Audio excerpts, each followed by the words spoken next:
할렐루야. 오늘도 주님을 사모함으로 온 오프라인으로 함께 예배하시는 모든 성도님들을 주의 이름으로 축복합니다. 오늘도 하나님께서 예배를 통해 놀랍도록 일하시고 역사하시고 영광 받아 주실 줄 믿습니다.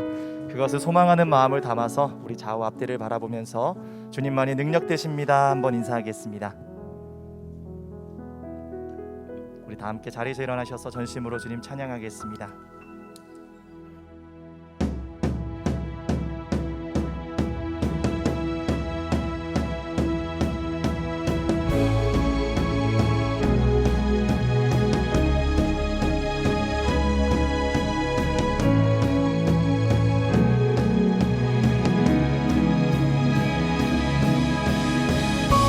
할렐루야. 우리 더 크게 박수 치면서 오늘 우리에게 승리를 주시는 능력의 하나님을 바라봅시다.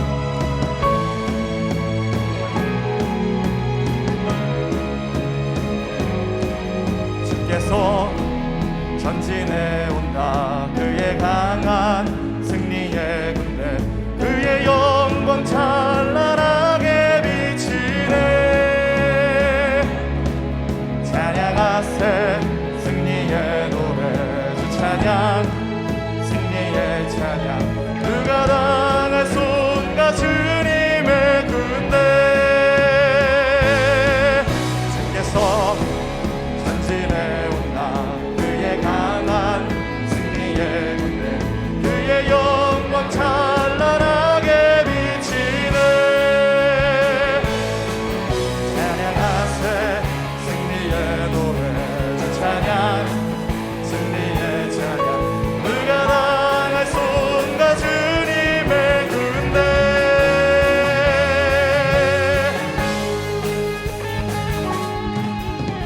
성벽을 향해 전진하라. 주님이 우리 대장 되신다. 저 성벽을 향해 전진하라. 주님이 우리 대장 되신다. 주가 명령하네. 강한 군사들아, 주가 명령하네. 강한 군 함께 선포합시다. 나팔 소리 시온 성에 크게 울려 거룩한 성에, 나팔 소리 시온 성에 울려라.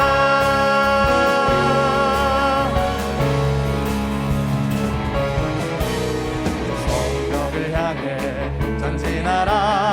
주님이 우리 대장 되신다. 또 성벽을 향해 전진하라.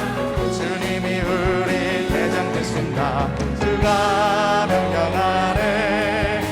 강한 군사들아, 주가 명령하네.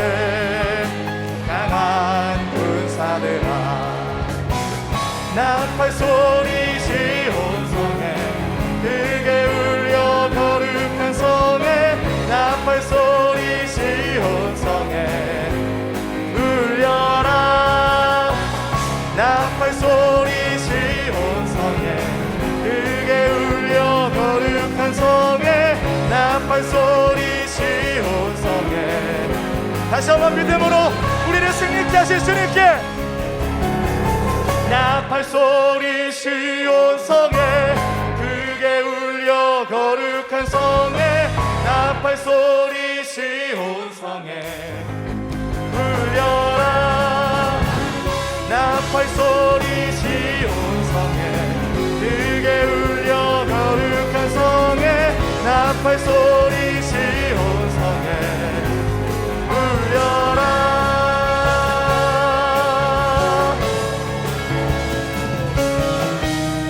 할렐루야. 영적인 싸움에서 우리에게 승리를 주시는 능력이 하나님, 그 주님을 믿음으로 고백합니다. 할렐루야. 우리 더 큰 기쁨으로 주님 찬양하겠습니다.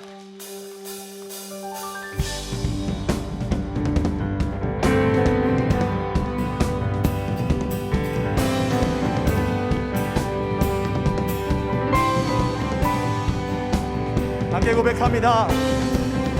세상 창조주, 세상 구원자, 모든 것 이기신 능력의 하나님, 세상 창조주,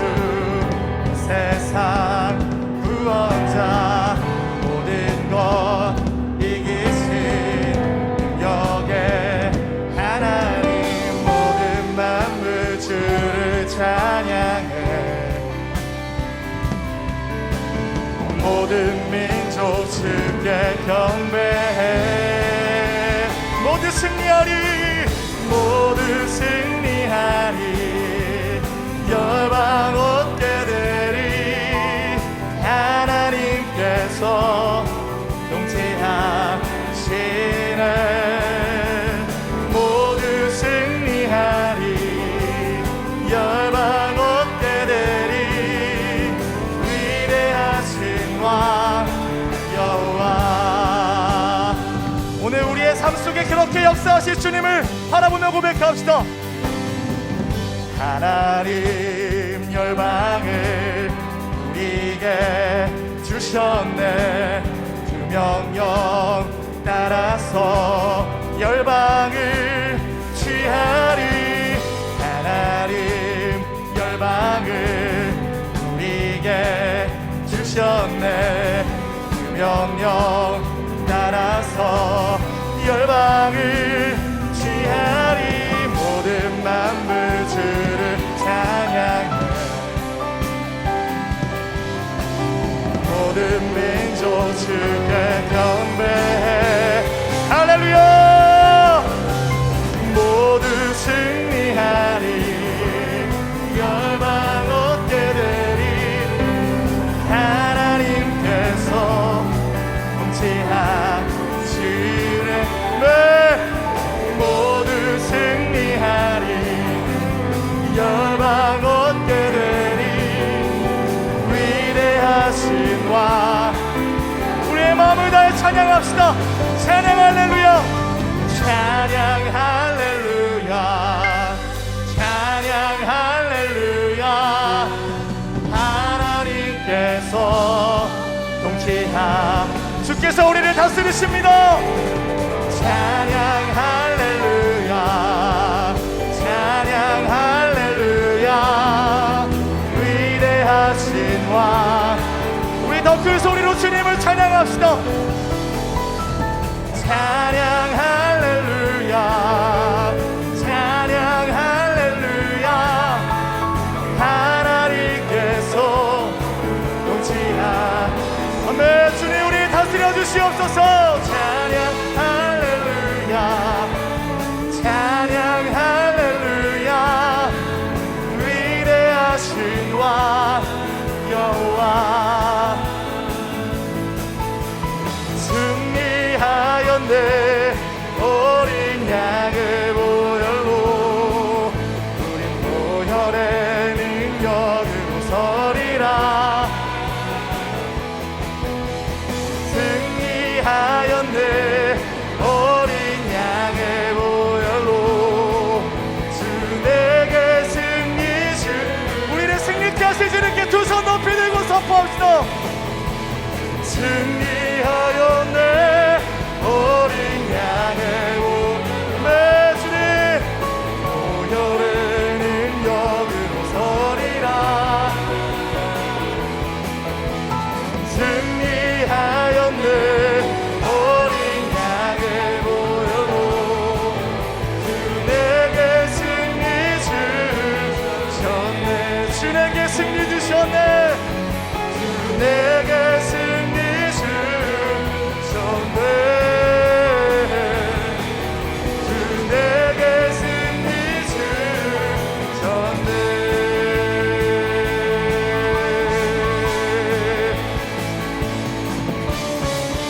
할렐루야.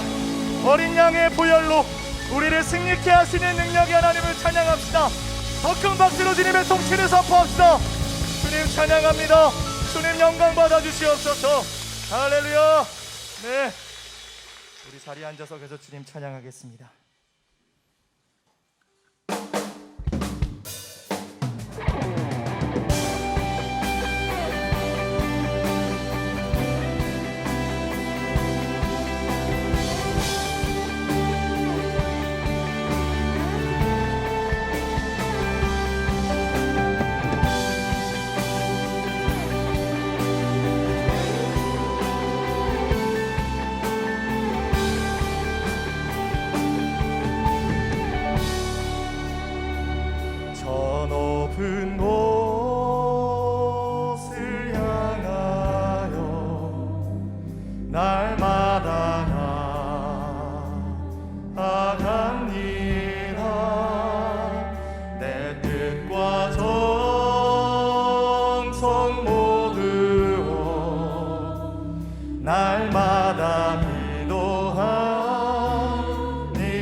주여 내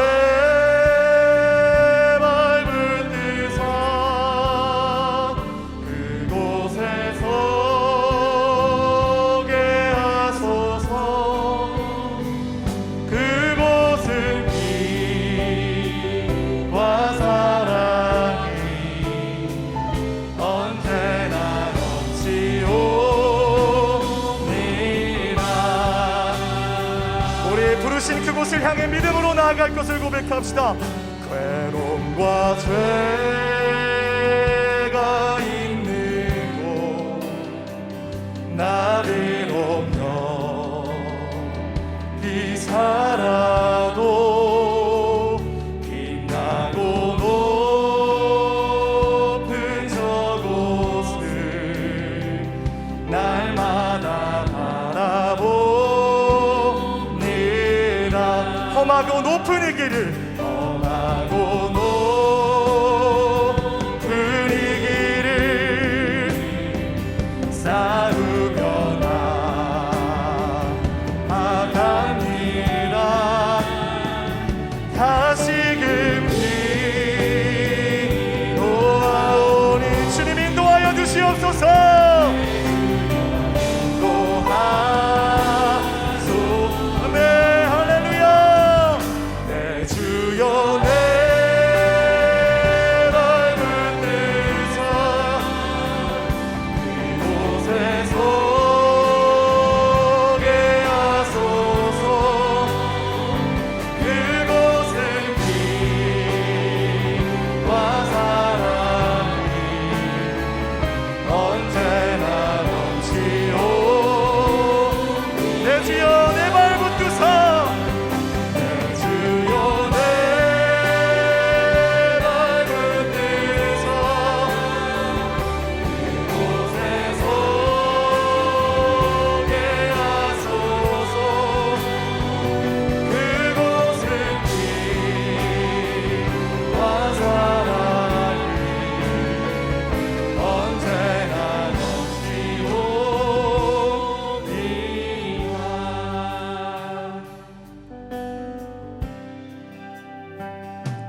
주님이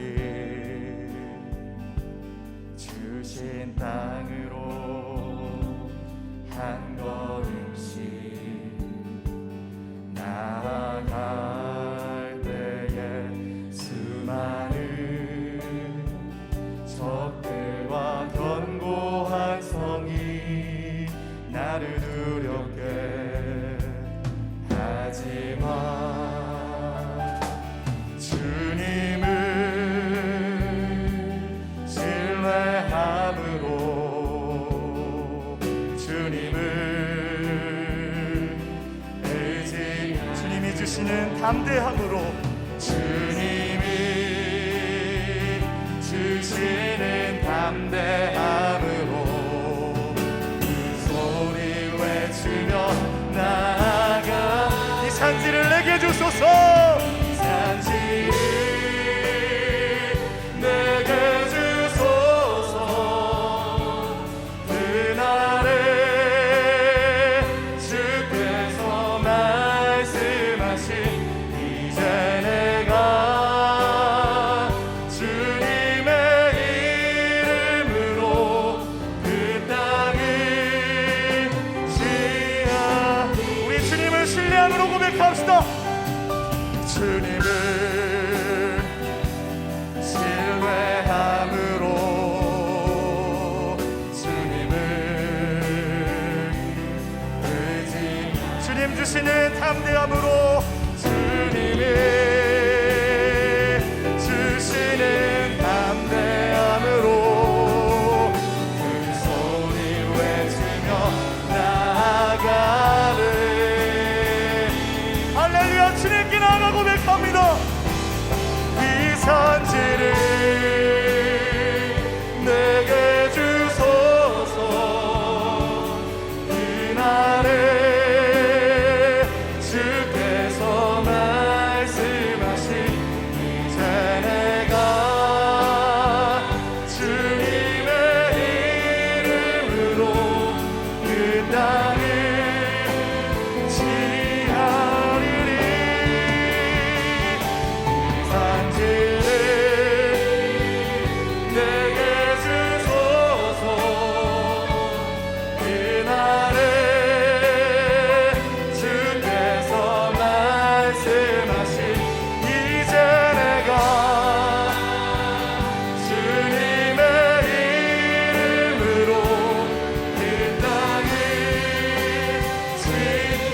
주님만 의지하며 나갑시다.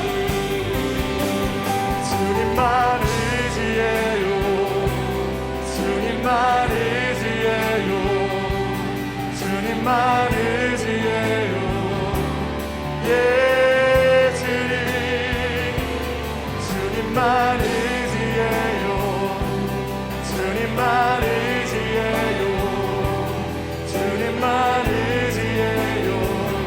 주님, 이것이 우리 믿음의 고백입니다. 주님만 의지합니다. 주님만 의지해요. 주님, 주만 의지해요. 예 주님, 주님만 의지해요. 주님만 의지해요. 주님만 의지해요. 두 손을 높이 들고 주님만 예배합시다. 주님만 예배해요. 아멘.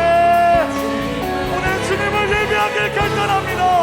하나님 영광 받으시며 우리의 삶의 주님을 향한 고백이 나오게 하여 주시옵소서.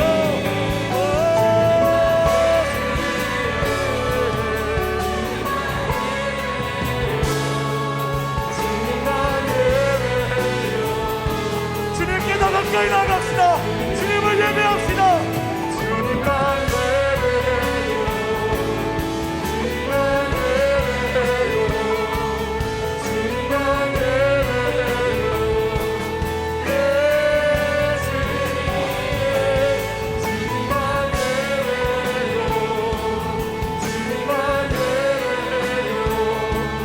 주님만 예배해요. 한 번 더 고백합시다. 목마름을 채우실 주님께 나아갑시다. 주님만 예배해요. 주님만 예배해요. 하나님, 오늘 우리의 길을 여십시오. 우리를 승리케 하시는 주님을 붙게 하여 주시옵소서. 주님만 예배해요. 주님만 예배해요. 주님만 예배해요.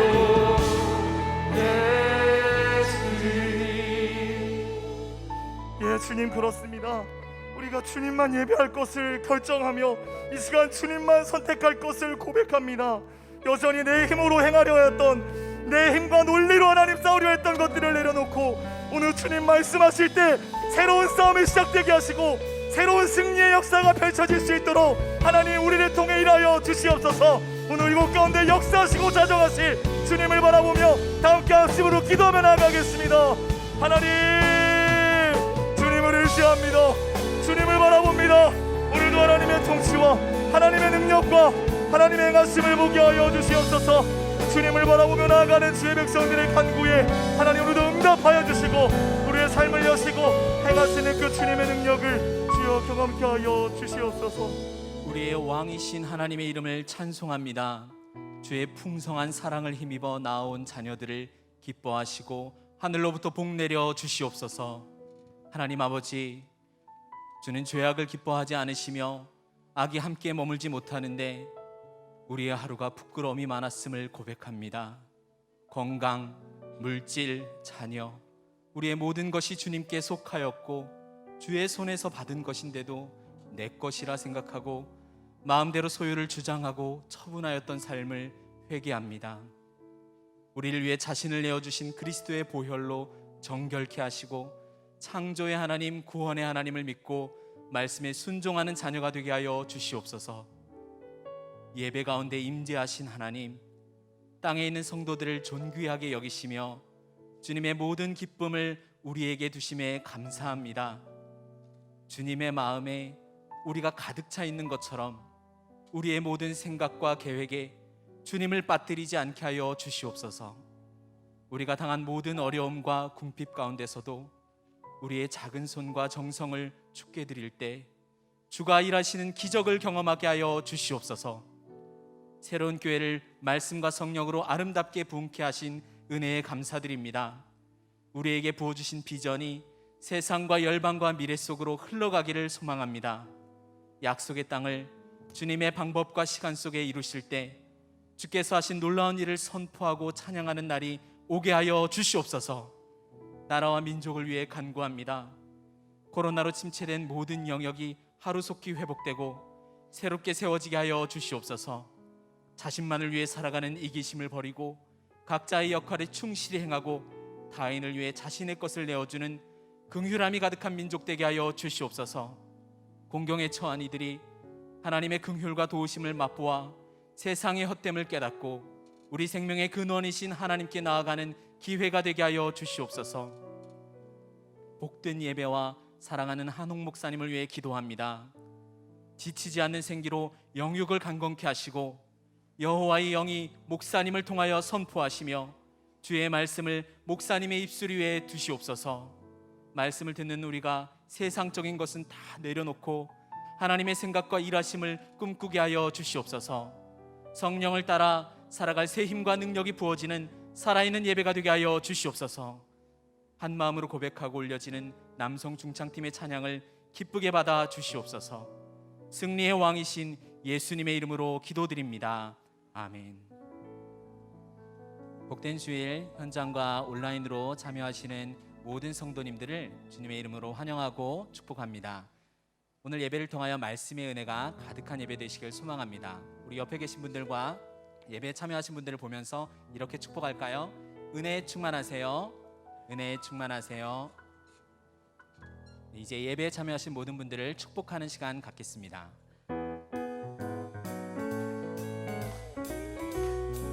서로를 바라보며 축복하겠습니다. 축복합니다. 주님의 이름으로 축복합니다. 주님의 사랑으로 이곳에 모인 주의 거룩한 자녀에 의해 주님의 기쁨과 주님의 사랑이 충만하게 넘치기를.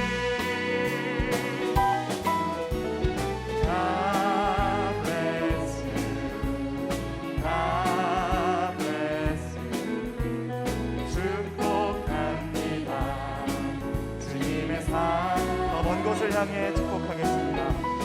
God bless you. God bless you. 축복합니다. 주님의 사랑으로. 박수로 격려하며 서로를 축복하겠습니다. 네, 교회 소식 말씀드리겠습니다.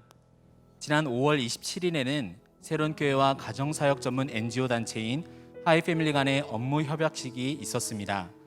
이번 협약식에서 하이패밀리 대표 송규런 목사님은 코로나 팬데믹으로 인해 사역에 어려움을 겪고 있을 때 새로운 교회가 가정사역의 중요성에 공감하며 선교사 치유센터 건립 및 R&D 비용을 지원해 주어 큰 힘이 되었다고 했습니다. 하이패밀리는 이번 R&D 비용으로 방송실을 설치하여 대학 수준의 시스템을 갖추게 되어 온라인으로의 사역 전환도 가능하게 되었습니다. 한홍 목사님은 한강의 기적 뒤에는 급증하는 이혼율과 자살률, 그리고 우울증과 분노로 신음하는 가정의 희생이 있었지만 이제 무너진 가정 회복을 위한 사역과 동역의 중요성을 강조해 주셨습니다. 새로운 교회와 많은 교회들이 가정 회복을 위한 거룩한 시너지가 날 수 있도록 성도님들의 기도를 부탁드립니다. 새로운 교회는 정부 방역 지침을 준수하기 위해 주일 현장 예배 인원을 제한하여 예배를 드리고 있습니다. 주일 현장 예배 신청은 6월 8일 화요일 오후 8시부터 교회 홈페이지를 통해 신청하실 수 있으며 이번에 신청하신 주일 예배 배정은 6월 20일 주일까지 2주간 진행됩니다. 각부 예배 인원이 제한되어 있어 가급적 빠른 신청을 권해드립니다. 최종 확정된 예배 참석 시간은 교회에서 문자를 통해 전달해 드릴 예정입니다. 성도님들의 적극적인 참여 바랍니다. 뉴젠 주일학교 영아부는 생후 18개월에서 36개월 미만의 영아와 부모님이 함께 드리는 예배입니다. 예배의 자리에 함께하기 원하시는 가정은 주보를 참고해 주시고 신청해 주시기 바랍니다. 중보기도 사역팀에서 팀원을 모집합니다. 새로운 교회 등록교인으로 공동체에 속하여 1년 이상 성실하게 참여하신 성도님들은 지원이 가능하십니다. 기도를 배우고 또 기도의 능력을 경험하길 원하시는 성도님들께서는 교회 홈페이지 또는 주보에 나온 이메일로 신청해 주시기 바랍니다. 지난 5월 30일 주일 오후 4시 15분 온라인 줌으로 진행되었던 정기 재직회에 총 재직회원 320명 중 176명이 참석하여 당회에서 상정된 2020년도 결산 승인 및 회계 감사 보고를 심의하고 과반수의 찬성으로 의결되어 통과되었음을 공고합니다. 이제 남성 중창팀의 특순 후에 한옥 목사님께서 하나님의 말씀 전해 주시겠습니다.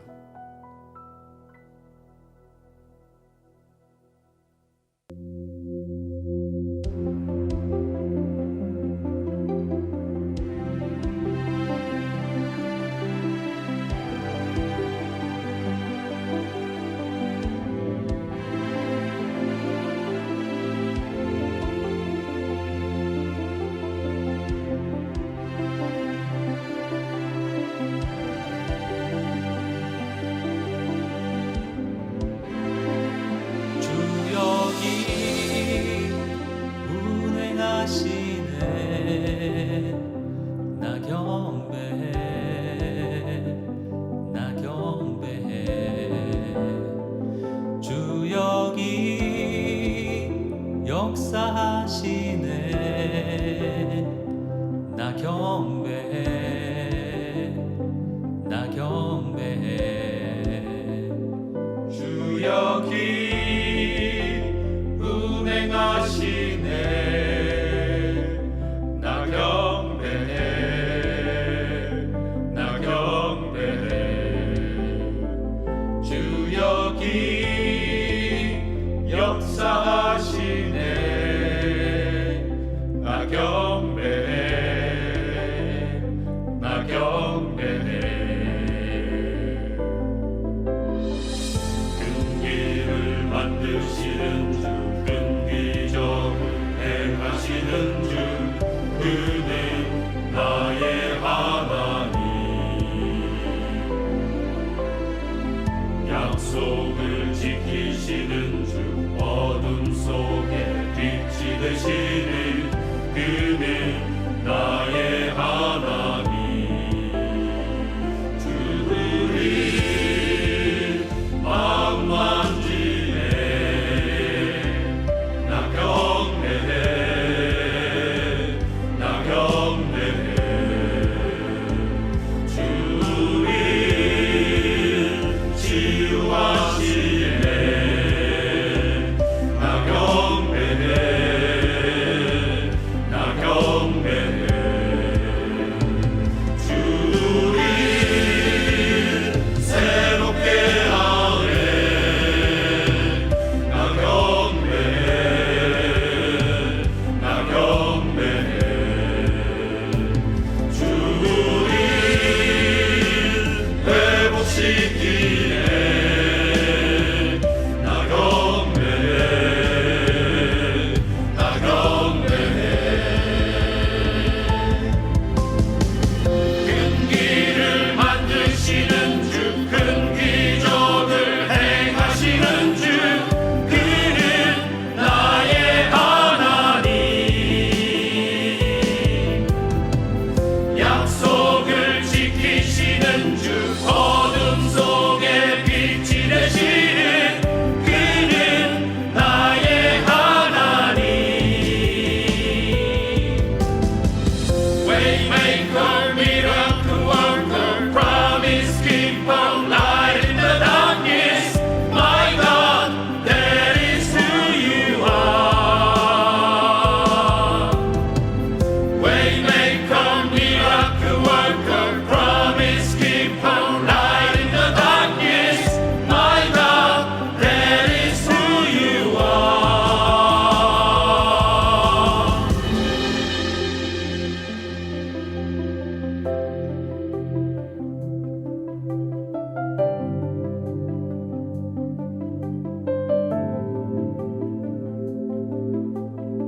주의 일하심 볼 수 없어도, 주의 일하심 알 수 없어도, 주는 결코 멈추지 않네. 주는 결코 멈추지 않네.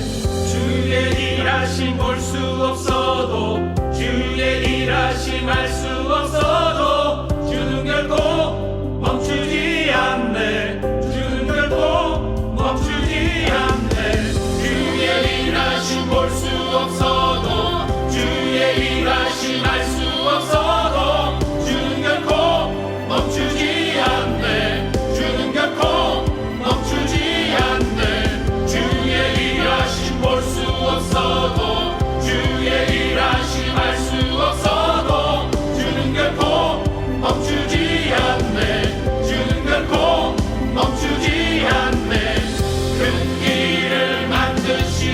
주 큰 기적을 행하시는 주 그는 나의 하나님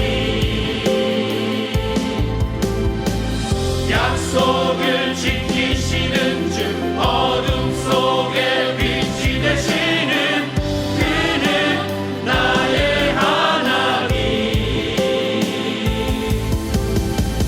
Waymaker, miracle worker, promise keeper, light in the darkness. My God, that is who you are. Waymaker, miracle worker, promise keeper, light in the darkness. My God, that is who you are.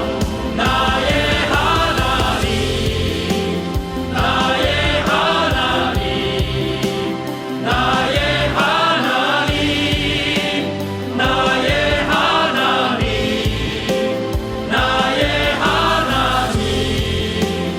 나의 하나님,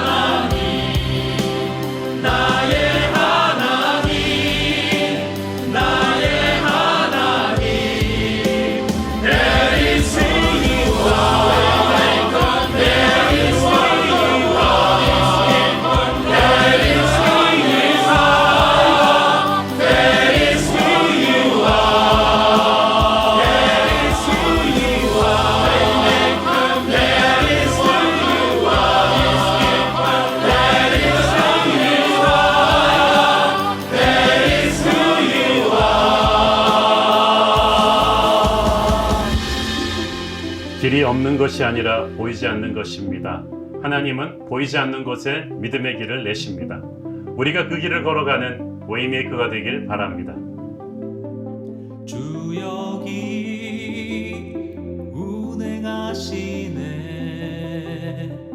나 경배해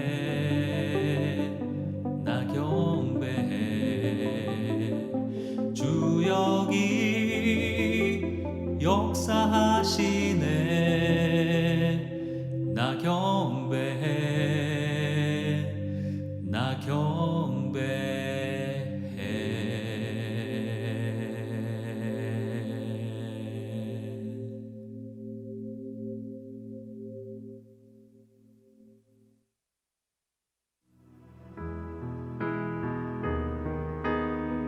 다윗의 예루살렘 정복 역대상 11장 4절에서 9절 말씀입니다.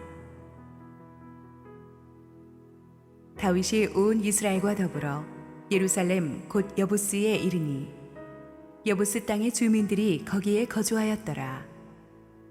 여부스 원주민이 다윗에게 이르기를 내가 이리로 들어오지 못하리라 하나 다윗이 시온 산성을 빼앗았으니 이는 다윗 성이더라.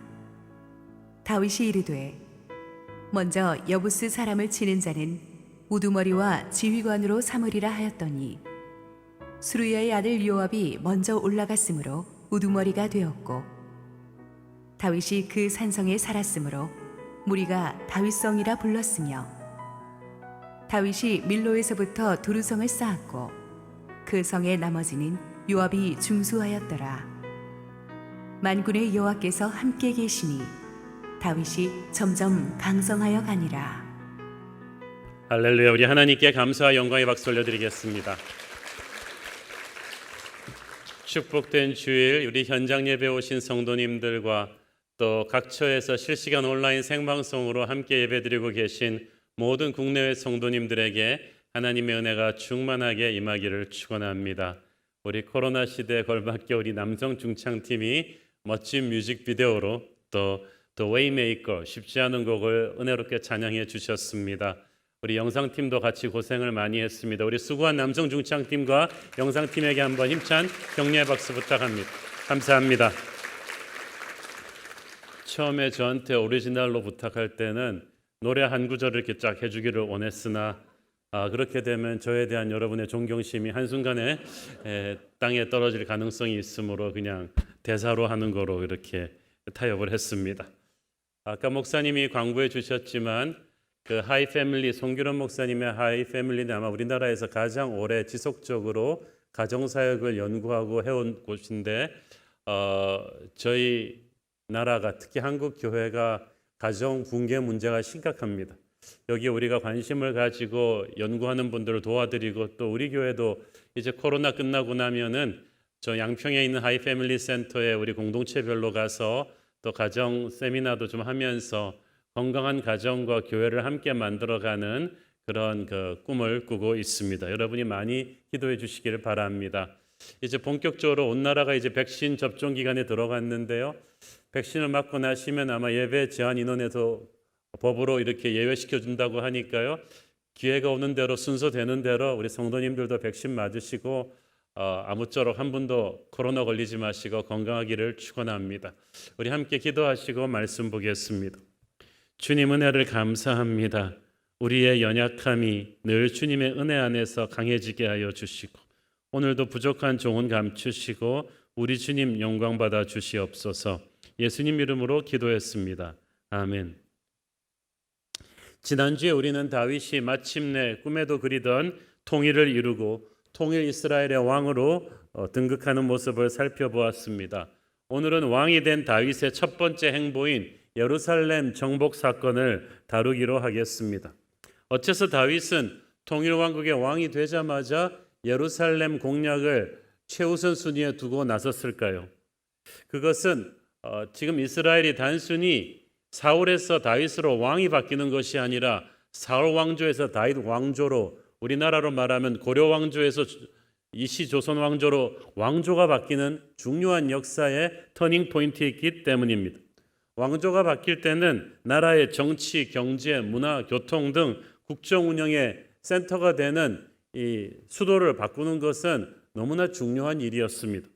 그런데 어디로 바꿀 것이냐가 문제였죠. 지도를 잠깐 보면서 설명드리면 지난 7년 반 동안에 이 다윗이 남유다의 왕이었을 때는 이 헤브론이 수도였어요. 그렇지만 이제 통일을 했는데 계속해서 헤브론을 수도로 삼고 있으면 나머지 북이스라엘 사람들이 불만이 많을 거예요. 아직까지도 다윗은 남쪽 유다만의 왕이냐.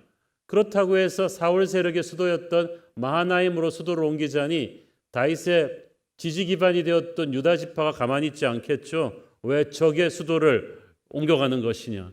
그래서 이 중간 지역, 이스라엘 전체 배꼽 지역에 해당하는 이 예루살렘의 원래 이름이 여부스였습니다. 이 여부스는 유다 지파와 베냐민 지파의 딱 경계선에 위치한 곳이기 때문에 위치적으로 이스라엘 전역을 관장할 수 있는 좋은 곳이었어요. 게다가 이스라엘 백성들에게 있어서 이 예루살렘은 영적인 의미가 있는 곳입니다. 창세기 14장에서 아브라함이 전쟁을 이기고 돌아와서 11조를 바친 사람이 살렘 왕 멜기세덱이에요. 거기서 살렘은 예루살렘을 가리킵니다. 원래 히브리어 어근에 샬렘과 샬롬은 같은 어근에서 오거든요. 평화란 뜻입니다. 그래서 예루살렘은 City of Peace, 평화의 도시라는 뜻이에요. 그렇게 아브라함과 연관이 있어요. 게다가 아브라함이 하나뿐인 아들 이삭을 하나님께 제물로 바칠 뻔했던 모리아산, 거기가 또 예루살렘입니다. 그래서 이스라엘 사람들에게는 믿음의 조상 아브라함의 채취가 되어 있는 영적인 명분이 있는 땅이에요. 그래서 예루살렘으로 가겠다 그랬을 때 큰 반대가 없었는데 문제는 예루살렘이 비어있는 성이 아니었다는 사실이죠. 4절 읽습니다. 다윗이 온 이스라엘과 더불어 예루살렘 곧 여부스에 이르니 여부스 땅의 주민들이 거기에 거주하였더라. 예루살렘은 원래 그 다윗이 점령하기 수백 년 동안 그곳에 거주했던 여부스 족속의 이름을 따서 여부스 성으로 불리웠어요. 가나안 7족속 중에서도 강성하기로 유명했던 여부스 족속은 이곳을 점거한 뒤에 도시 남동쪽 끝에 위치한 시온산에 성을 쌓아서 시온산성이라고 부르기도 했습니다. 그래서 예루살렘을 시온성이라 부르기도 했고 여부스성이라도 부르기도 했던 거예요. 그래서 보면은 이때부터 다윗이 예루살렘을 정복하고 점점 도시를 확장시켜 가는데 위성사진으로 제가 예루살렘의 그 변한 지형을 좀 보여드릴게요. 처음에 다윗이 점령했을 때 여부스의 성은 한 요 정도 넓이였는데 솔로몬 때는 이 정도로 좀 확장이 돼요. 성전도 짓고 그러면서 그리고 히스기야 때는 대단한 규모로 올라가죠. 그리고 예수님 당시에는 성전도 다시 짓고 하면서 이 정도의 넓은 도시 형태로 예루살렘이 바뀌게 되는 것입니다. 자, 오래전에 여호수아가 이끄는 이스라엘 백성들이 약속의 땅을 공격하고 들어왔을 때 하나님께서 여호수아에게 약속하신 말씀이 있습니다. 네 발로 밟는 모든 것을 네게 줄 것이다. 여기서 네 발로 밟는다는 말은 순종하고 들어가서 싸워서 이기는 땅이라는 뜻이에요. 하나님이 분명히 약속하신 땅이었지만 네가 믿고 순종하고 들어가서 싸워서 쟁취해야 된다는 뜻입니다. 실제로 여호수아와 그의 군대는 7년간의 정복 전쟁을 통해서 가나안의 모든 크고 작은 부족들과의 전투를 승리로 장식했습니다. 그런 다음에 약속의 땅을 차지한 뒤에 나머지 자녀 세력을 정리하는 문제는 12지파에게 분할된 땅을 준 다음에 각 지파가 알아서 하게 했어요. 그렇지만 12지파들이 분할받은 땅을 완벽하게 점령하지 못하고 한 90%는 점령했는데 한 10% 정도는 점령하지 못한 곳이 많았어요. 왜냐하면 그런 곳들은 이 가나안 족속 일부 부족들이 죽기 살기로 지킨 거예요. 그러다 보니까 이스라엘 12지파 중에서 이 무서운 결기를 꺾지 못하고 90% 정도 충분히 살만한 땅인데 뭐 10% 정도는 좀 타협하고 살지 뭐 이렇게 해서 타협한 곳들이 꽤 있었어요. 그 중에 하나가 이 여부스성이었던 거예요. 여부스성 예루살렘은 옛날부터 굉장히 중요한 군사 요충지였어요. 여호수아서 10장에 보면은 여호수아가 아얄란 골짜기에 태양을 멈춰놓고 싸운 스토리가 나오죠. 얼마나 적이 강하고 거세었던지 태양을 멈추고까지 토벌하지 않으면 안 될 정도였어요. 그때 여호수아와 싸웠던 5나라 왕의 군대를 지휘한 사람이 바로 예루살렘 왕 아도니세덱이었어요. 그래서 여호수아가 아도니세덱을 죽이고 예루살렘에서 온 군대도 괴멸을 시켰잖아요. 그리고 나서 여호수아가 이 지역을 유다와 베냐민에게 이제 차지하라고 숙제를 남겨주었어요. 그런데 이 두 지파가 어리하는 틈을 타서 여부스 족속이 잽싸게 예루살렘을 차지했어요. 그리고 자기들 이름을 따서 여부스성이라고 부르고 요새화시킨 다음에 그야말로 알박기를 해버린 거지. 유다와 베냐민이 몇 번 공략했지만 이들의 강한 결기를 꺾지 못하고 뒤로 물러서 버렸습니다. 그리고 여부스가 이 산성을 차지하고 얼마나 오래 버텼느냐? 사사시대 340년을 버텼어요. 그리고 사울왕의 40년 통치, 그리고 다윗이 유다에서 헤브론에서 왕이 됐을 때 7년 반, 도합 근 400년에 가까운 세월을 여부스 족속이 이 성을 지켜낸 거예요. 무섭죠. 원래 여부스 족속은 이 성을 차지하면 안 되는 사람들이에요. 우상 숭배를 하고 폭력적이고 음란한 족속인데도 하나님의 백성들이 이들의 사나운 결기를 꺾지 못해가지고 영적 전쟁을 마무리하지 못했어요. 그래서 이게 후손들의 부담으로 남은 것이죠. 자, 어쨌든 다시 다윗의 예루살렘 공격으로 돌아와 보겠습니다. 5절 읽습니다. 여부스 원주민이 다윗에게 이르기를 네가 이리로 들어오지 못하리라 하나 다윗이 시온 산성을 빼앗았으니 이는 다윗 성이더라. 자, 다윗의 대군이 예루살렘 성곽을 포위했는데도 이들은 두려워하기는커녕 다윗을 비웃었어요. 네가 이리로 들어오지 못하리라. 이 말은 꿈도 꾸지 마라. 여기는 난공불락의 성이다. 이런 조롱의 말이었죠. 여부스 사람들이 이렇게 자신만만했던 데는 이유가 있었습니다. 예루살렘은요, 지형상 점령하기가 너무너무 어려운 곳이었어요. 그 당시 예루살렘의 도시 모습을 상상해서 그린 조감도를 그림으로 잠깐 보면서 설명해 드리겠습니다. 예루살렘은 이렇게 보시다시피 삼면이 골짜기로 둘러싸인 분지에 위치했습니다. 그래서 예루살렘 성 자체는 이 높은 고원지대에 있는 약 40에이커에 달하는 평면지대, 그러니까 한 5만 평 정도 되는 평면 지역에다가 골짜기를 이용해서 성벽을 쌓아 올려서 지은 성곽이에요. 이게 첫눈에 보기에도 만만치 않은데 정말 전문 락클라이머들이 붙어도 올라오기 힘든 낭떠러지 같은 이 북동쪽 골짜기를 타고 올라와야 되는데 여기서 성벽을 기어오르기는 거의 불가능하다고 봐야 돼요. 게다가 이 예루살렘 성은 대군이 움직여오는 큰 도로에서 멀리 떨어져 있습니다. 군량 수송이 보통 힘든 게 아니에요. 게다가 이렇게 높은 데서 보면은요, 사방에 엄폐물이 없어요. 지평선 끝까지 탁 트였기 때문에 저기 지평선 끝에서만 나타나도 금방 정찰이 되는. 그래서 이 예루살렘 성은 한마디로 말해서 지키기는 쉽고 공격하기는 너무나 어려운 성이었다는 거예요. 또 한 가지, 이 고대 근동 지방의 공성전이라고 하면 병력이 와서 도시를 포위한 뒤에 공격하는 쪽과 지키는 쪽이 식량과 물이 먼저 떨어질 때까지 버티는 장기전이 대부분이었습니다. 그래서 대부분의 성읍은 오래 버티기 위해서 도시 정중앙에다가 거대한 곡식 저장고와 또 물 저장소를 건설해서 장기전에 대비했습니다. 특히 물을 충분히 확보하지 않으면 그 뜨거운 팔레스타인의 태양 밑에서 오래 버틸 수가 없죠. 여기에 난공불락의 성 예루살렘의 비밀이 있었는데, 예루살렘 성읍 동쪽 기드론 골짜기 옆에 기온샘이라는 거대한 간열천 샘이 있어요. 여기서 하루에 2번 내지 4번 정도의 물이 쫙쫙 솟아 나왔는데 그 물의 양이 한 1톤 정도. 수천 명이 그래도 해갈할 수 있는 많은 물이 쏟아져 나왔어요. 이 물만 잘 관리하면은 끝없이 버틸 수 있는 거예요. 따라서 예루살렘 성을 포위하고 들어오는 적군에게는 이 기온섬을 확보해서 자기들의 수자원으로 삼고 예루살렘으로 가는 수로를 끊어야 되는데 이게 쉽지가 않은 게 여부수 사람들이 이걸 모두 지하로 파버렸어요. 그래서 공격하는 쪽이 이쪽을 끊기가 어려워요. 게다가 예루살렘 성 안으로 이 기온샘까지 이어지는 지하 수로를 기가 막히게 건설한 거예요. 그림을 좀 보여드릴게요.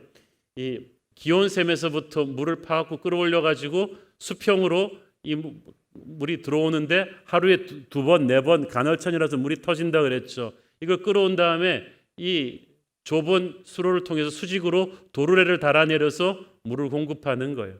굉장히 컴컴하고 좁고 사람이 간신히 엎드려서 기어갈 수 있을 정도의 높이의 이 수로를 통해서 그래도 물을 충분히 공급받았기 때문에 겹겹이 포위를 당했어도 예루살렘은 물 걱정을 안 해도 돼요. 그러니까 400년 동안 예루살렘이 정복 불가능한 난공불락의 요새였던 것입니다. 그래서 여부수 족속이 다윗의 대군을 보고도 떨지 않았던 거예요. 자신만만했습니다.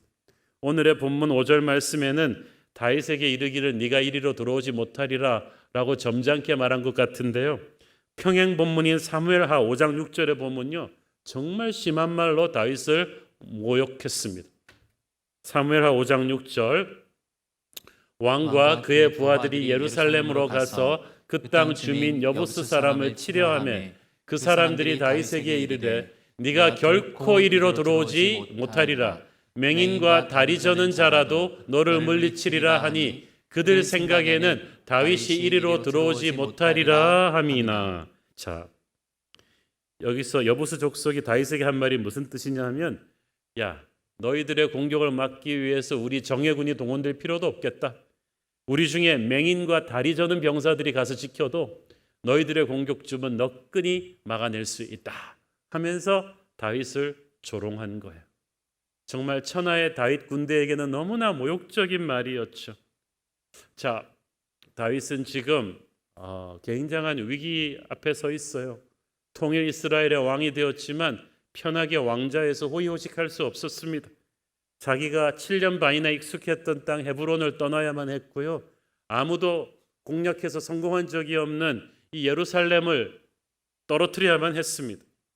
보니까 우리가 어떤 새로운 자리에 가면 새로운 도전이 요구가 되는 것 같아요.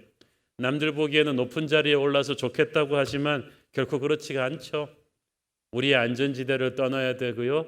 힘든 도전을 해야 되고, 그리고 그 도전과 나 사이에 여부수 족속 같은 조롱하고 비웃는 사람들의 말을 이겨내야 됩니다. 그러나 우리는 그런 소리들을 다 뚫고 하나님의 이름으로 승리할 수 있습니다. 방금 읽은 사무엘하 5장 6절 말씀 끝에 보니까 여부스 족속들은 결코 다윗이 이리로 들어오지 못할 것이라고 생각했다고 했죠. 왜 그렇게 생각했겠어요?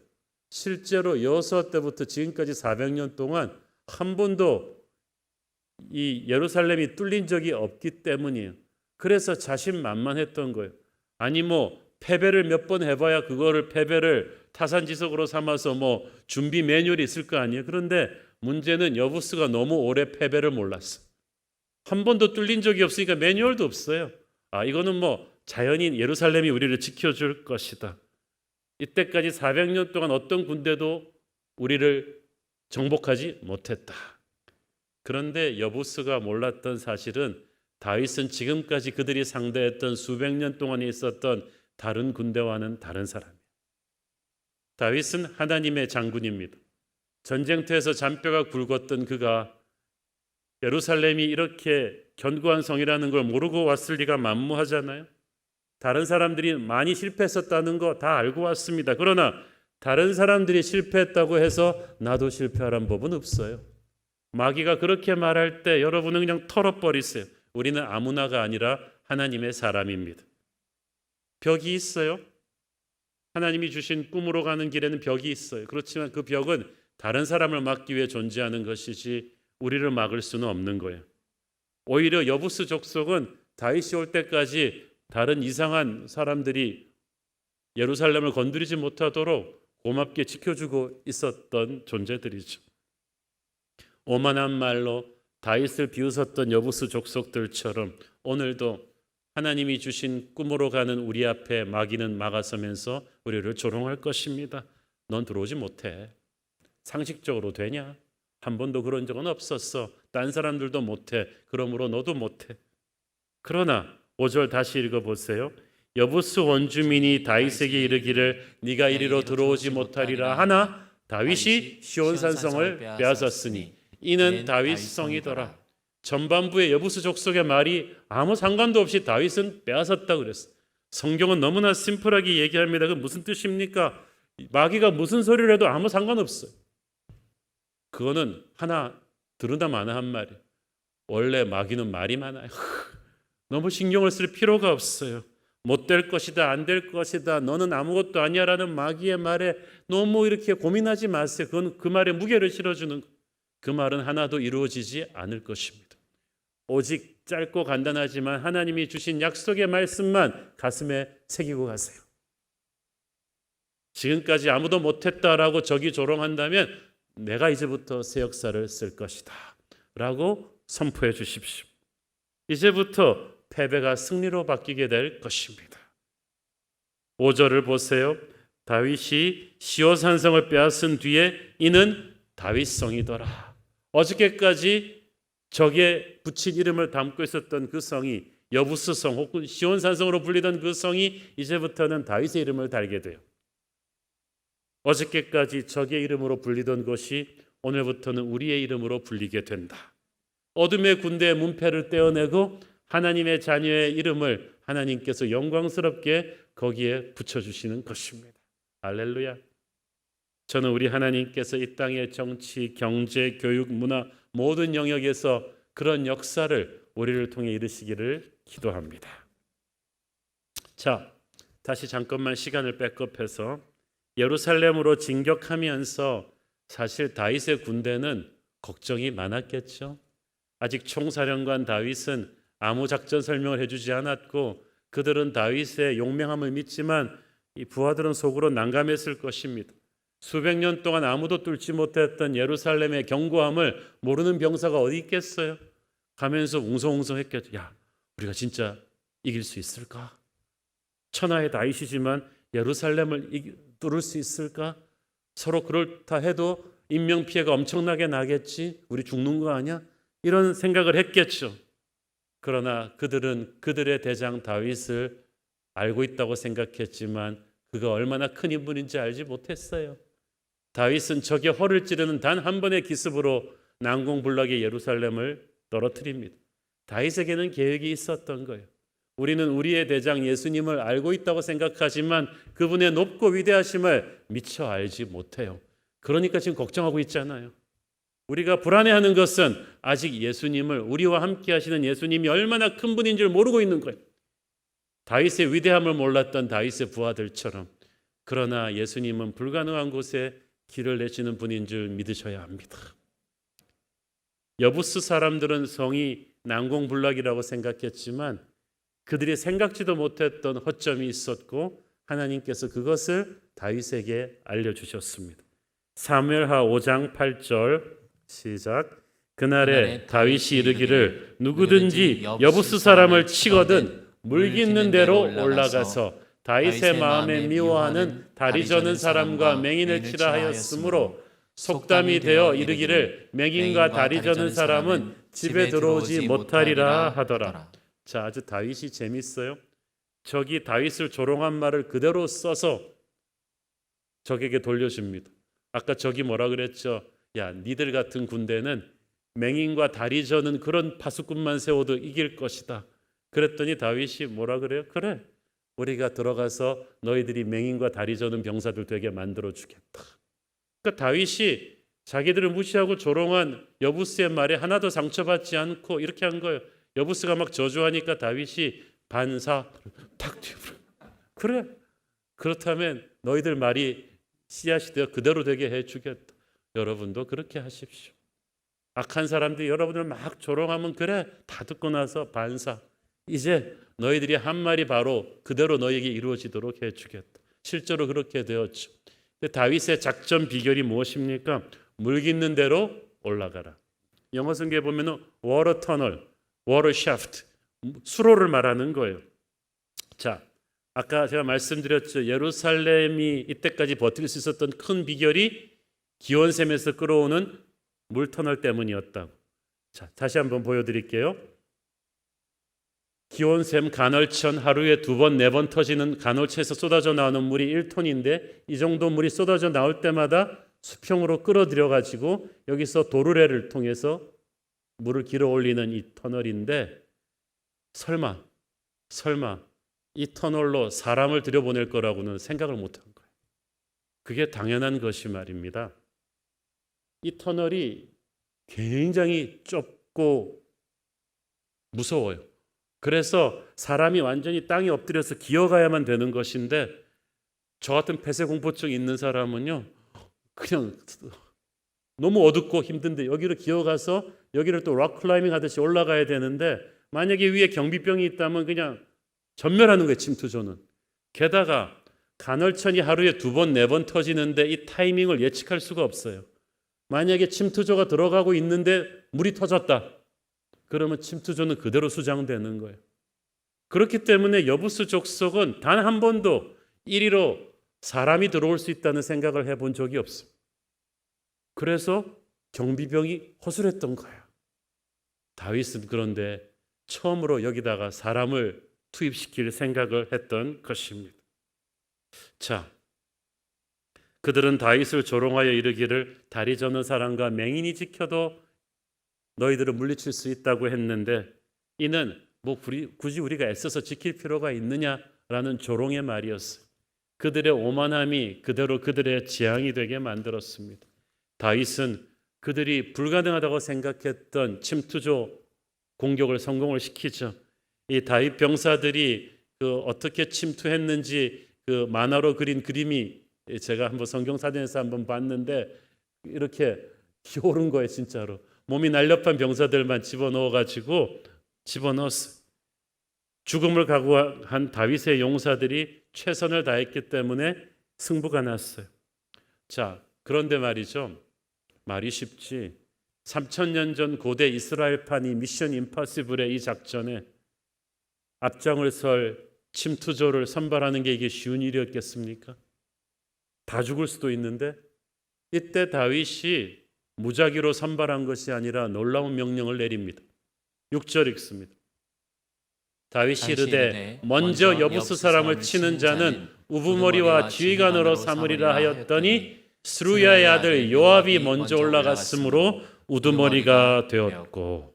자, 여러분 짧은 말이지만 여러분 한번 생각을 해보세요. 우두머리와 지휘관은 다윗 군대의 총사령관인데 지금 총사령관 자리가 공석인가요? 아니잖아요. 요압이라는 사람이 버젓이 있어요. 광야 시대 때부터 다윗 군대를 지휘해온 용맹한 요압이 있는데 다윗이 지금 무슨 말 하는 거예요? 상관없다. 누구든지 이 수로로 올라가서 예루살렘 함락에 공을 세우는 그 사람이 총사령관이 될 것이다. 그 말은 무슨 말이에요? 요압이 잘릴 수도 있다는 말이잖아. 이 말을 듣는 요압의 마음이 어땠겠어요? 부하들 앞에서.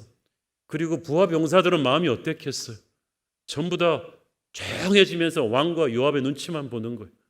아니, 이 중요한 미션을 왕이 왜 저렇게 말씀하실까? 요압이 이를 악물었을 것입니다. 사실 요압이 이럴 사정이 있죠. 얼마 전에 대형사고 쳤던 거 기억하시죠? 다윗의 허락도 없이 아브넬을 죽였단 말이에요. 그래서 그 공든탑 통일대업이 하루아침에 물거품이 될 뻔했던 장본인이에요. 그때부터 요압은 다윗의 눈밖에 나버렸어. 그걸 본인도 알고 온 국민이 알아요. 그러다 보니까 왕의 신망을 잃은 이 장군을 향해서 부하 병사들이나 백성들이 보는 눈도 그렇게 이전 같진 않았을 거예요. 그래서 저는 다윗이 이래저래 의기소침해 있는 요압에게 스스로의 권위를 증명할 수 있는 새로운 기회를 주었다고 봅니다. 다윗은 이 기회를 던지면서 이런 메시지를 던졌을 것 같아요. 요압이여, 정신 차려라. 너는 개인적인 복수심에 휘둘리는 그런 장수 혹은 권력의 맛을 보려는 정치 군인이 돼서는 안 된다. 초심으로 돌아가서 다시 한번 나라를 위해서 목숨을 걸고 싸워봐라. 이 예루살렘 정복이라는 이 위대한 일에 네가 제일 앞장서서 네 스스로의 힘으로 땅에 떨어진 너의 권위를 회복해라. 그거예요. 요압은 그 기대에 부응했습니다. 총사령관의 계급장을 벗어던지고 일반 쫄병들처럼 가장 먼저 위험을 무릅쓰고 수로를 기어 올라갑니다. 저 좁은 수로를 기어 올라간 것으로 봐서 저는 요압이 그렇게 덩치 큰 사람이었다고 생각지는 않아요.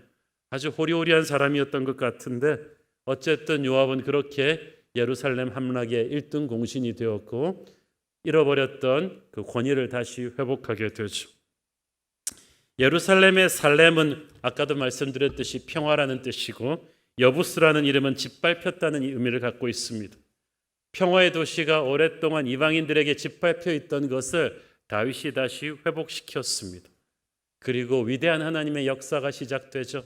7절 읽습니다. 다윗이 그 산성에 살았으므로 무리가 다윗성이라 불렸으며. 어저께까지 패역한 이방족 속 여부스 성으로 불리던 그곳이 이제부터 다윗의 성으로 불리게 됩니다. 하나님의 사람이 들어가면 세큘러한 곳이, 세속적인 곳이 거룩한 땅이 됩니다. 어떤 영적인 의미를 가지기 시작하는 거예요. 여러분이 들어가는 곳이 바로 그런 거룩한 땅이 될 줄로 믿습니다. 성경의 인물들에게는 하나님과 그 사람과의 사이에서 벌어졌던 놀라운 역사가 일어난 영적인 의미가 있는 땅이 있어요. 모세에게는 아마 시내산이었을 거예요. 그 십계를 받았던 그 영광스러운 시내산. 갈렙에게는 85세에 이 산지를 내게 주소서라고 도전했던 헤브론이었겠죠. 다윗에게는 예루살렘입니다. 여러분, 우리 각자에게는 하나님이 우리를 위해 예비하신 우리만의 예루살렘이 있을 것입니다. 하나님이 약속하셨지만 갈 길이 멀어요. 담대히 나가야 돼요. 여부수 족속이 지키고 있어요. 그러나 우리가 믿음으로 정복하면 거기에 우리의 이름이 붙여질 줄로 믿습니다. 예루살렘이 다윗성이라는 것은 사실은 이미 오래전부터 하나님께서 다윗의 마음에 심어두신 일이에요. 여러분, 이게 언제부터 됐냐 하면은 한 20년 전에 다윗이 한 17살쯤 되었을 때였을 거예요. 불가능하다고 말하던 블레셋의 거인 골리앗을 쓰러뜨렸을 때 기억하시죠? 그렇게 하고 전쟁을 승리로 장식하면서 다윗은 이락 국가의 영웅이 되었는데 다윗이 그때 골리앗을 죽이고 그 머리를 어떻게 했는지 아세요? 기가 막힌 말씀이 성경에 있습니다. 사무엘상 17장 54절 보세요. 다윗은 그 블레셋 사람의 머리를 예루살렘으로 가져가고 갑주는 자기 장막에 두니라. 와, 저는 이 짧은 구절이지만 너무 충격을 받았어요. 자, 여러분, 왜 골리앗의 머리를 몇 시간 걸어서 예루살렘으로 가지고 왔겠어요? 원래 장수가 전쟁에서 승리했을 때 적장의 머리는 그의 영광의 승리를 보여주는 것이기 때문에 자기 나라 도시 한복판에 걸거나 자기 집 문 앞에 걸거나 그렇게 해서 자기의 전공을 높이는 건데, 다윗은 이것을 예루살렘 성으로 들고 왔어요. 들고 와서 어떻게 했겠어요? 이미 여부스 족속이 점령하고 있는 성 안으로는 못 들어왔겠죠. 그래서 성 외곽 어딘가에다 골리앗의 머리를 다 꽂았을 것입니다. 학자들은 다윗이 골리앗의 머리를 꽂은 지점이 어딜까를 많이 연구를 하다가 예수님이 돌아가시니 골고다, 십자가가 있던 골고다가 아니었을까? 왜냐하면 골고다라는 이름이 해골이란 뜻이거든요. 워낙 시신이 많이 거기 묻혀가지고 그렇게 불렀어요. 그것이 정확하지는 않지만은 저는 다윗이 왜 골리앗의 머리를 예루살렘으로 가지고 왔을까 생각을 해봤어요. 성령의 감동이 있었던 것 같습니다. 아마 청년 다윗은 예루살렘 외곽에 골리앗의 머리를 꽂고 예루살렘 성벽을 올려다보면서 어떤 생각을 했을 거예요. 하나님이 주신 감동으로 저 예루살렘이 언젠가는 자신의 성이 될 것을 알았을지도 모르겠습니다.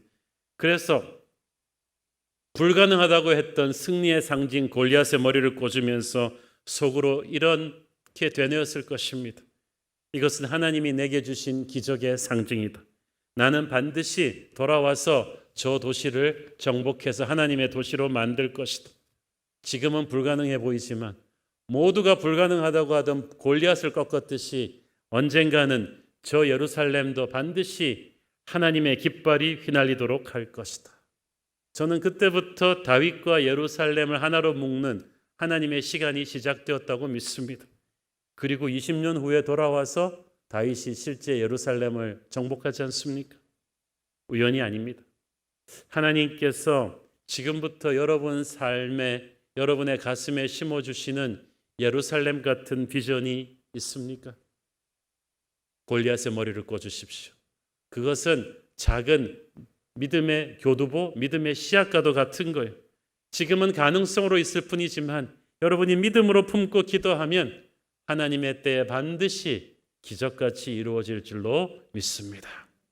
자, 예루살렘을 정복하는 것만이 다가 아니에요. 8절을 또 읽습니다.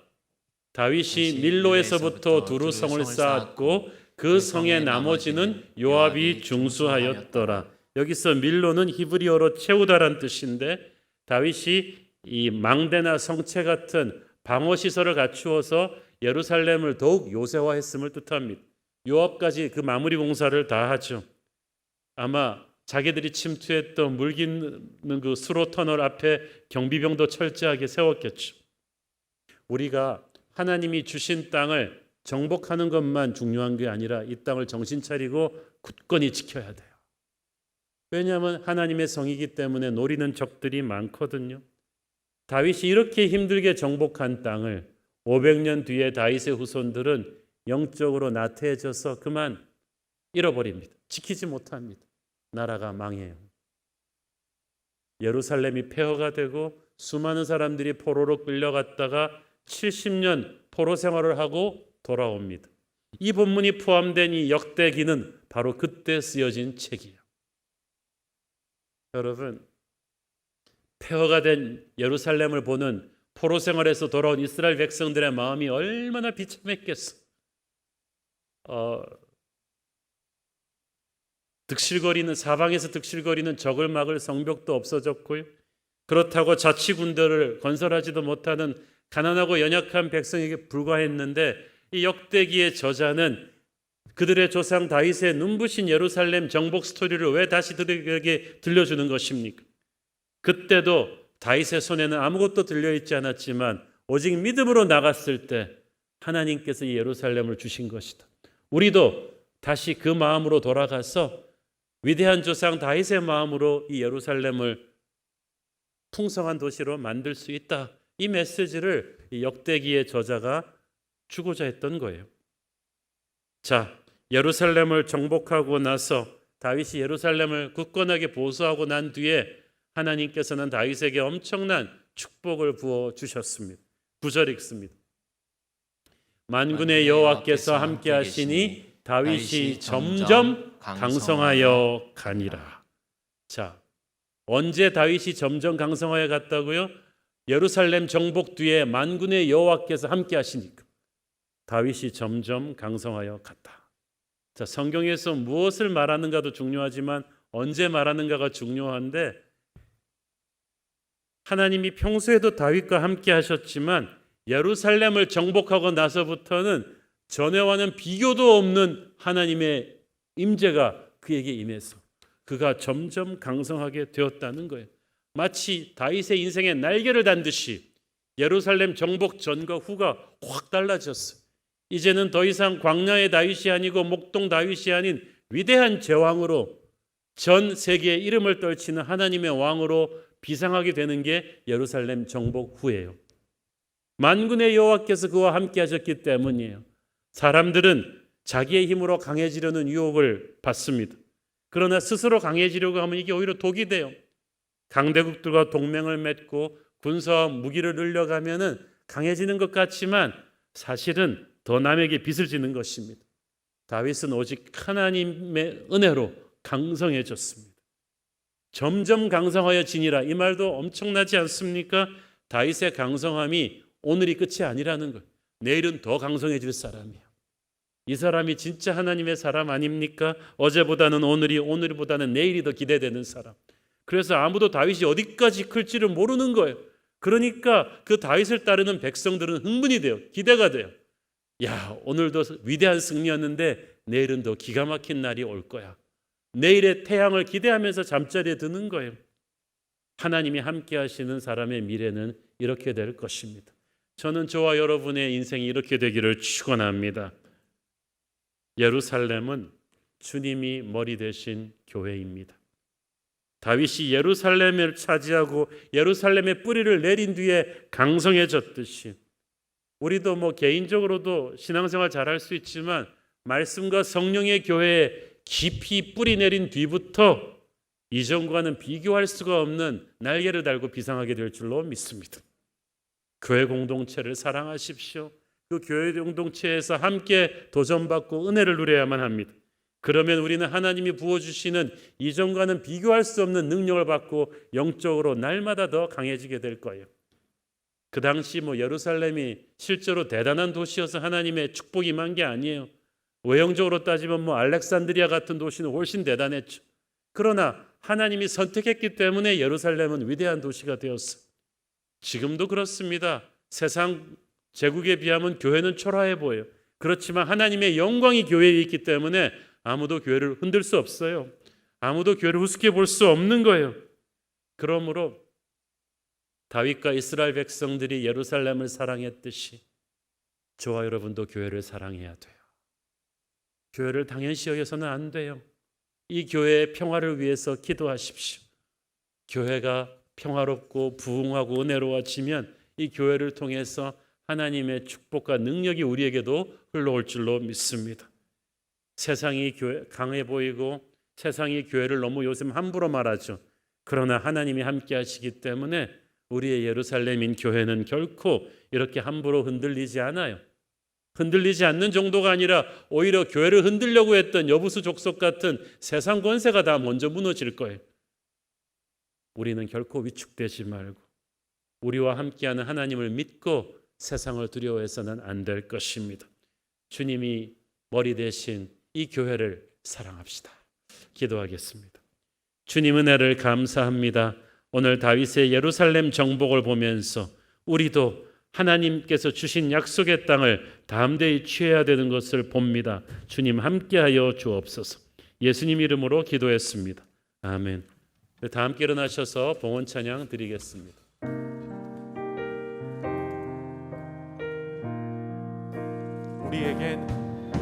우리에게 소원이 하나인데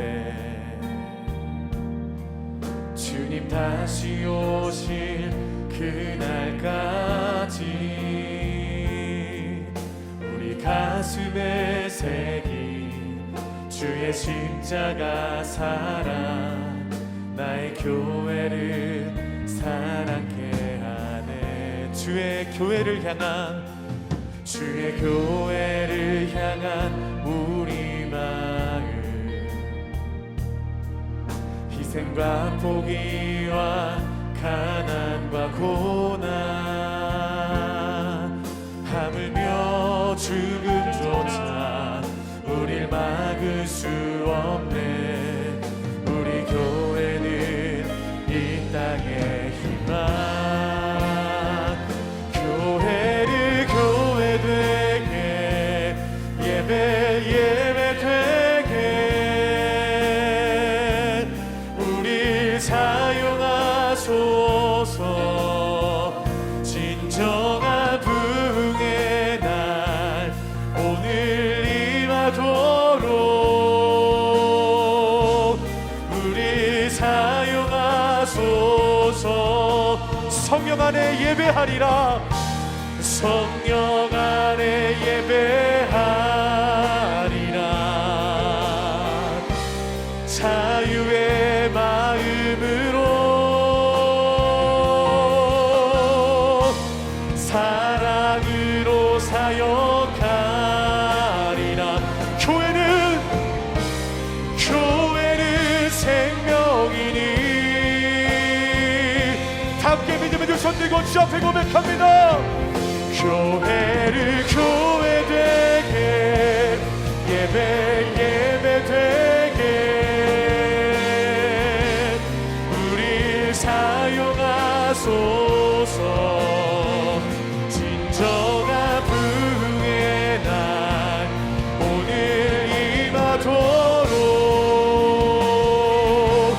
우리 사용하소서. 성령의 새바람 이 땅에 불어오소서.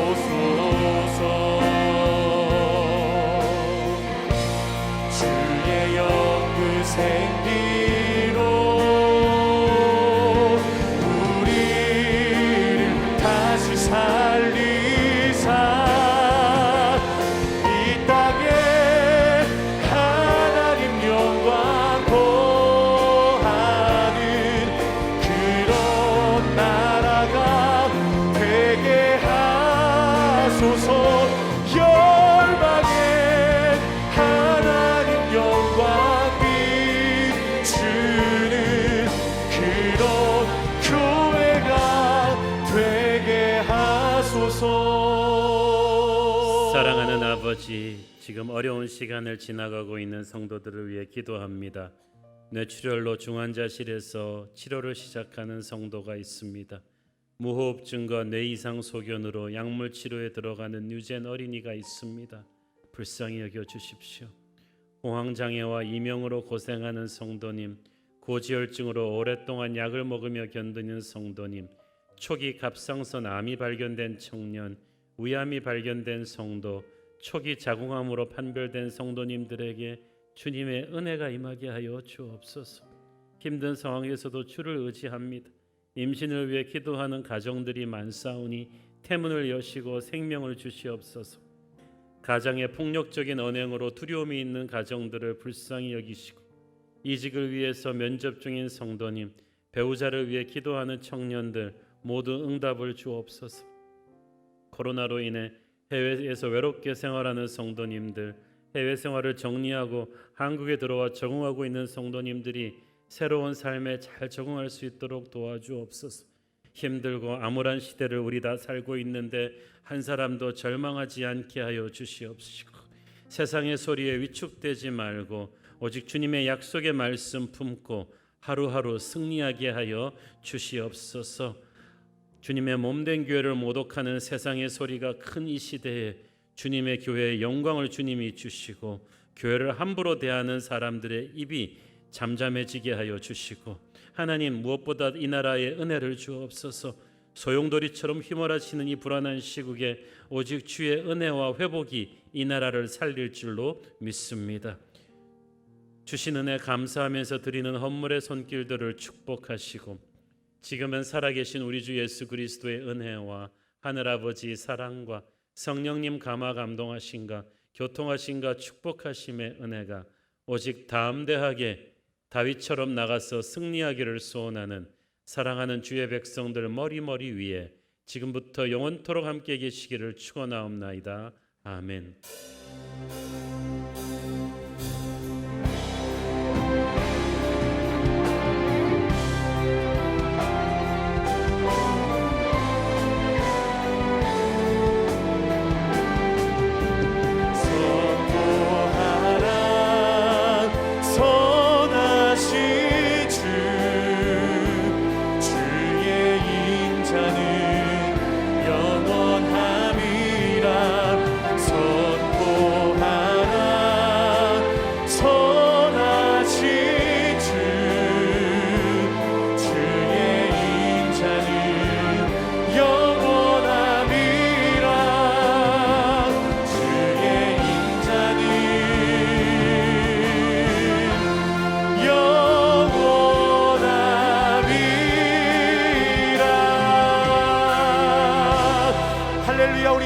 역사하신 주님께 우리 감사와 영광의 박수로 올려드리겠습니다.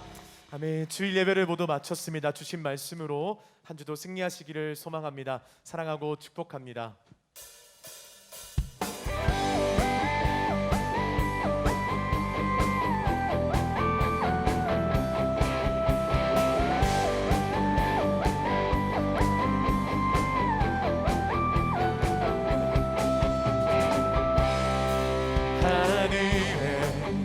아버지 이름 거룩하며 주의 영광 이곳에 가득하길 기도하네. 하늘에 계신 아버지 주 이름 다 외치며 주의 영광 이곳에 가득하길 기도하네. 찬양해 새 노래로 찬양해 새 노래로 찬양해 새 노래로 주님께